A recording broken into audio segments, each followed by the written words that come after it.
Hello everyone, welcome back on civil service प्रोडी channel. Everybody, आज के करंट अफेयर टॉपिक में आपका स्वागत है। सो गाइस, जैसा कि आप थंबनेल से जान चुके होंगे कि हम आज किसके बारे में बात करने वाले हैं। ओजोन लेयर के बारे में बात करने वाले हैं। 16 सितंबर, याद रखना, 16 सितंबर विश्व ओजोन दिवस के रूप में सेलिब्रेट किया गया है। ये जो डेट है ओजोन लेयर के संरक्षण के लिए सेलिब्रेट किया जाता है, ताकि जो ओजोन लेयर है उसके बारे में अवेयरनेस फैलाया जा सके।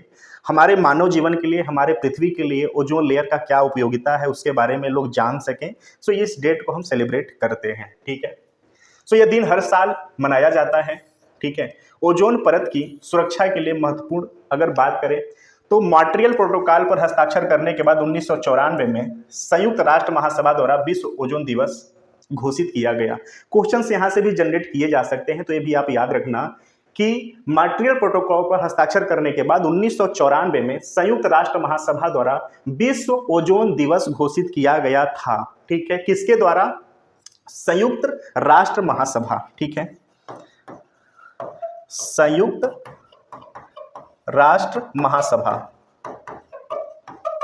महासभा द्वारा, क्लियर, विश्व ओजोन दिवस घोषित किया गया है। तो आप इसको भी नोट डाउन जरूर कर लेना, ठीक है। ओजोन परत को कम करने वाले जो पदार्थ हैं, मॉन्ट्रियल प्रोटोकॉल 1987 में लगभग हर देश द्वारा हस्ताक्षर किया गया था, ठीक है।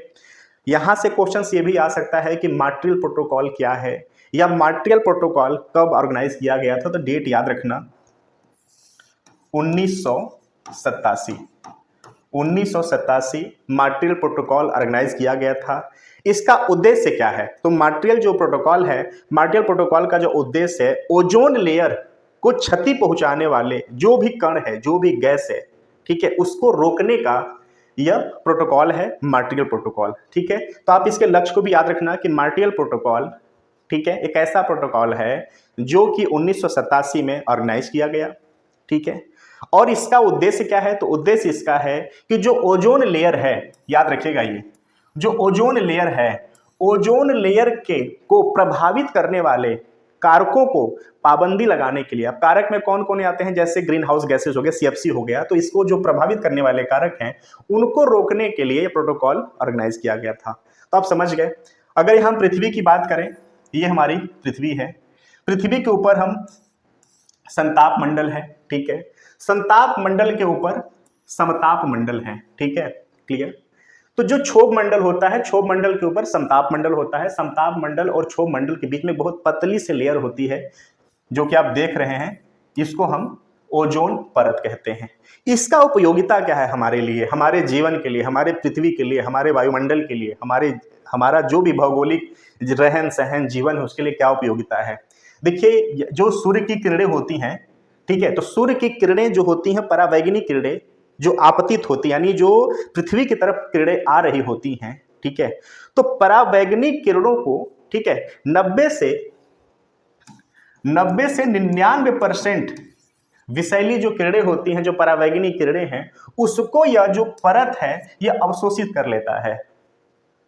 आप समझ गए होंगे कि मैं क्या कहना चाह रहा हूं। जो सूर्य है, सूर्य से जो भी किरणें निकल रही हैं, जो पृथ्वी की तरफ किरणें आ रही हैं, तो परावैंगनी किरणें होती हैं। परावैंगनी किरणों को कम से कम 90 से 99% जो ये ओजोन लेयर है ये सोख लेती है, अवशोषित कर लेती है। कहने का मतलब कि यहाँ से जो किरणें आ रही हैं, ठीक है, जो विषैली किरणें हैं, परावैंगनी किरणें हैं, उन किरणों को क्या करता है? अवशोषित कर लेता है, यहां पर नहीं आने देता। आती भी हैं तो वो छन कर आती हैं, फिल्टर होकर आती हैं। तो आप समझ गए कि विषैली किरणें पृथ्वी तक नहीं आ पाती हैं। तो आप समझ गए कि हमारे लिए जो ओजोन परत है वो कितना उपयोगी हो जाता है, हमारे जीवन के लिए ये परत कितनी उपयोगी हो जाती है, ठीक है। तो आई होप सो कि 16 सितंबर का मतलब समझ गए कि क्यों मनाया जाता है इसको हर साल, ठीक है। तो ये पूरा स्ट्रक्चर था, ठीक है। तो अब आ गए मुद्दे पे। क्वेश्चंस के रिलेवेंट जो जो क्वेश्चंस पूछे जाते हैं या जो भी प्रीवियस ईयर में पूछे जा रहे हैं, हम उसके ट्रेंड के हिसाब से बात कर रहे हैं, ठीक है। तो आप ये समझ गए कि किसने डिक्लेयर किया था। तो संयुक्त राष्ट्र महासभा द्वारा यह डेट डिक्लेयर किया गया है मॉन्ट्रियल प्रोटोकॉल के तहत। मॉन्ट्रियल प्रोटोकॉल क्या है? ओजोन परत को ह्रास करने वाले जो भी कण होते हैं, जो भी गैस होते हैं, उन पे पाबंदी लगाने के लिए प्रोटोकॉल ऑर्गेनाइज किया गया था। इसी के साथ याद रखना एक क्योटो प्रोटोकॉल आता है, ठीक है। एक क्योटो प्रोटोकॉल होता है, ठीक है, क्योटो प्रोटोकॉल। क्योटो प्रोटोकॉल क्या है? क्योटो प्रोटोकॉल जो होता है ये सीएफसी एमिशंस पे पाबंदी लगाने का प्रोटोकॉल है। ये 2005 में इसको ऑर्गेनाइज किया गया था।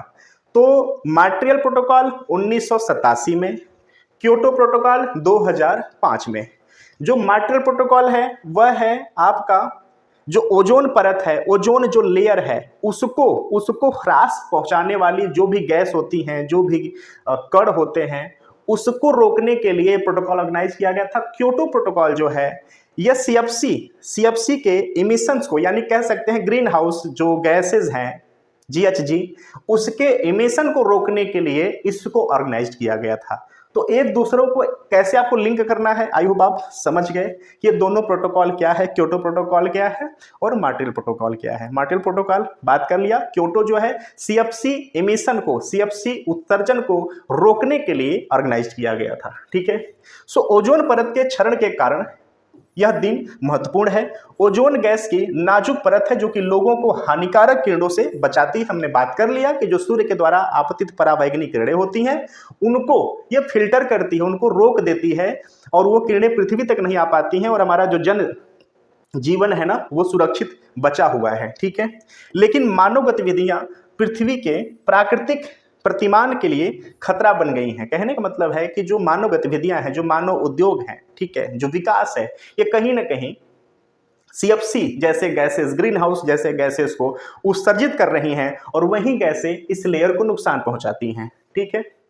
इस प्रकार इस दिन को सभी मानव नेतृत्व वाले ओजोन क्षयकारी पदार्थों पर अंकुश लगाने के उद्देश्य से मनाया जाता है, जो कि मैंने बात कर लिया मॉन्ट्रियल प्रोटोकॉल, ठीक है।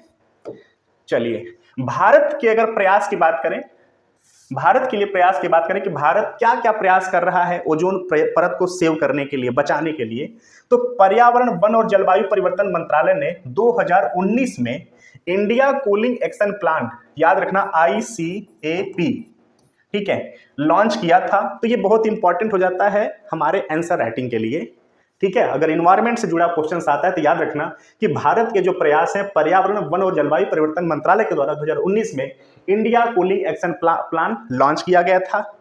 मोटिव क्या था? ओजोन परत को सेव करना, ठीक है, संरक्षित करना। इस कार्य योजना का उद्देश्य रेफ्रिजरेशन ट्रांजिशंस को कम करने, कूलिंग डिमांड को कम करना, ऊर्जा दक्षता बढ़ाने की दिशा में एकीकृत करता है। एक्चुअली क्या है कि जो सीएफसी गैस है ना, क्लोरोफ्लोरोकार्बन, सबसे ज्यादा जो उत्पाद इसका होता है रेफ्रिजरेटर से होता है, ठीक है। तो इसी पे इनोवेशंस लाना है, फिल्टर्स लाने हैं, कुछ ऐसे फिल्टर्स को लगाइए ताकि सीएफसी जो गैस है उसका उत्सर्जन से बचा जा सके, ठीक है। एसी है वहां से भी सीएफसी गैस का उत्सर्जन होता है। तो आई होप सो कि समझ गए कि पूरा का पूरा ICAP का प्लान क्या था। मॉन्ट्रियल प्रोटोकॉल हमने बात कर ही लिया कि मॉन्ट्रियल प्रोटोकॉल क्या है। यह देशों के लिए सभी ओजोन क्षयकारी पदार्थों जैसे क्लोरोफ्लोरोकार्बन, एरोसोल, एरोसोल क्या होता है? वायुमंडल में उपस्थित धूल, कण, ठीक है, धुंध, ठीक है, ऐसे जो पदार्थ होते हैं, क्लियर, आप ये कह सकते हैं कि वायुमंडलीय प्रदूषण को हम एरोसोल कहते हैं, ठीक है। हेलोन आदि अस्तित्व पर अंकुश लगाने के एक समझौता था जिनका कि व्यापक रूप से शीतलन और प्रशीतलन उद्देश्यों के लिए उपयोग किया जाता है। इन हानिकारक पदार्थों के उपयोग से अंटार्कटिका में ओजोन परत में छेद हो गया था। यह छेद 1970 में खोजा गया था, जो कि ग्लोबल वार्मिंग का कारण भी बना हुआ है। हमारे जो पृथ्वी का आप टेम्परेचर देख रहे हैं पहले की अपेक्षा बढ़ चुका है, जो कि सहनशीलता के ऊपर जा रहा है, बढ़ गया है, व्यक्ति बर्दाश्त नहीं कर पा रहा है। तो यही कारण है कि जो ओजोन लेयर है वो कहीं ना कहीं थीन हो गई है, पहले की अपेक्षा छिद्रित हो गई है और जो पराबैंगनी किरणें हैं वो आपतित हो रही हैं, आ रही हैं, फिल्टर नहीं हो पा रही है, रोक नहीं पा रही हैं। आई होप सो जान गए, ठीक है। पिछले 20 वर्षों में तीव्र ग्लोबल वार्मिंग का भी यह कारण बना हुआ है। तो जो ग्लोबल वार्मिंग हम लोग फेस कर रहे हैं ना, जो गर्मी बहुत ज़्यादा हम लोग फेस कर रहे हैं कि आज का धूप सहन के बाहर चला जा रहा है, तो कहीं ना कहीं यही है कि जो हमारा ओजोन लेयर है वह इफेक्टेड हो रहा है, संक्रमित हो रहा है, ठीक है। तो हमने सारा कुछ बात कर लिया। ओजोन लेयर की हमने अवस्थिति की भी बात कर ली कि हमारा ओजोन लेयर कहाँ पे है, ये कैसे इंपैक्ट पहुंचाता है, हमारे लिए कितना उपयोगी है। तो आई होप सो कि हमने सब कुछ इस पे बात कर लिया। ओजोन परत की अगर पहली बार बात करें कि कब खोज हुई थी, कब जानकारी हुई थी, 1913 में, याद रखना, ठीक है, 1913 13 में पहली बार ओजोन लेयर की खोज हुई थी, इसके बारे में जानकारी हुआ था। अगर ओजोन की बात करें ना, तो जो इसको ट्राई ऑक्सीजन भी कहते हैं, ठीक है, यानी ऑक्सीजन के 3 अणु आपस में मिलकर के ओजोन का निर्माण करते हैं। So everybody, I hope so कि आपको यह जो डिस्कशंस है वो एग्जाम के रिलेवेंट लगे होंगे, अवेयरनेस के रिलेवेंट लगे होंगे। अपने सजेशंस को जरूर कमेंट बॉक्स में देना, आपको जो भी यहाँ पर वीडियो में पॉजिटिविटी या निगेटिविटी जो भी फील हुआ होगा। अगर कुछ आपके पास जानकारी है तो कमेंट बॉक्स में उसको भी आप जरूर शेयर करिए। So thank you so much. चलिए फिर मिलते हैं अगले सेगमेंट में, तब तक के लिए थैंक यू सो मच, धन्यवाद।